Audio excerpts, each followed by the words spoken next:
is your blue bar, or D, other, which is your yellow bar.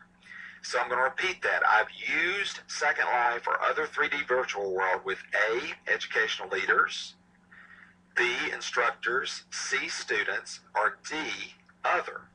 Now these are also placed in colors.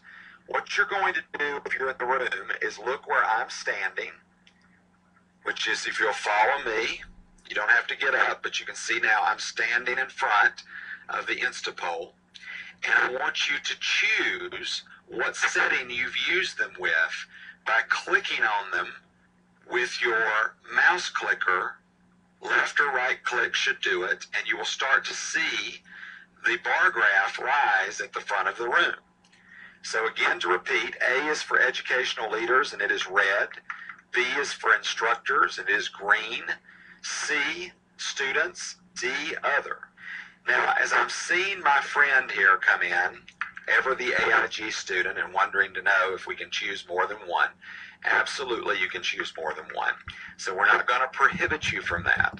But our point we're making is that as these bar graphs rise, we have an Instapol feature in all of our sessions that gives us real-time formative data to change our session, certainly focus the learning on users. And if we had more time tonight beyond an hour, what we would do is take the interest of the group and then move them out to separate breakout rooms.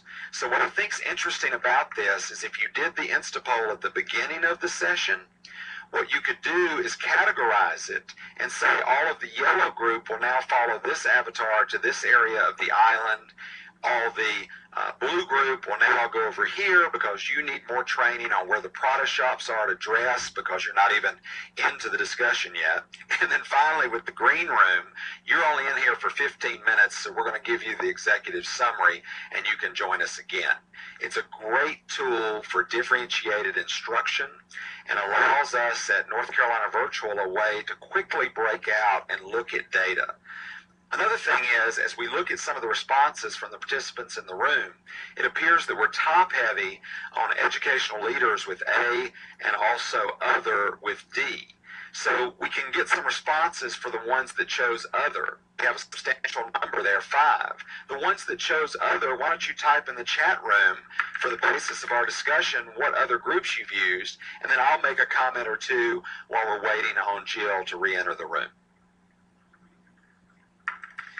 Yeah, I'll start with friends and family. I think that, getting people involved in support levels and understanding this environment certainly makes a lot of sense. I mean, I use it with my own students and my own kids so that they understand that this is the way the world of work is moving.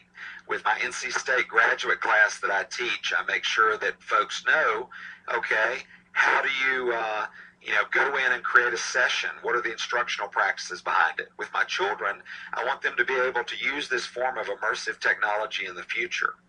We're also getting comments, I think, with PLN. Am I reading that right to mean Professional Learning Network? Is that what you're saying, or can you define that acronym for me? How about that, Haley? I didn't even know that acronym, but I got it right out of the bat. I'm still awake in New Jersey right before my reunion. All right, here's the deal.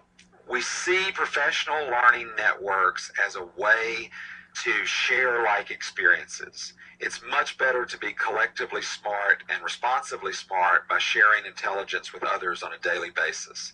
I no longer get up and read the Wall Street Journal. It's RSS fed to me. I don't call my peers and Java-likes on the phone. I follow them on Twitter.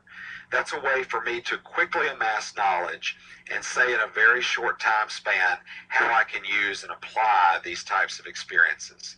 Now, while we're waiting on Jill to return, I'm going to gently prompt Adam Zapatero to leave the room and horse collar her to get her back in because we've got about 6 minutes before we finish. And then while the others are in the room, please share some ideas or questions you've had so far tonight so we can move towards that session before we hear from Jill. And I'll start here with share site.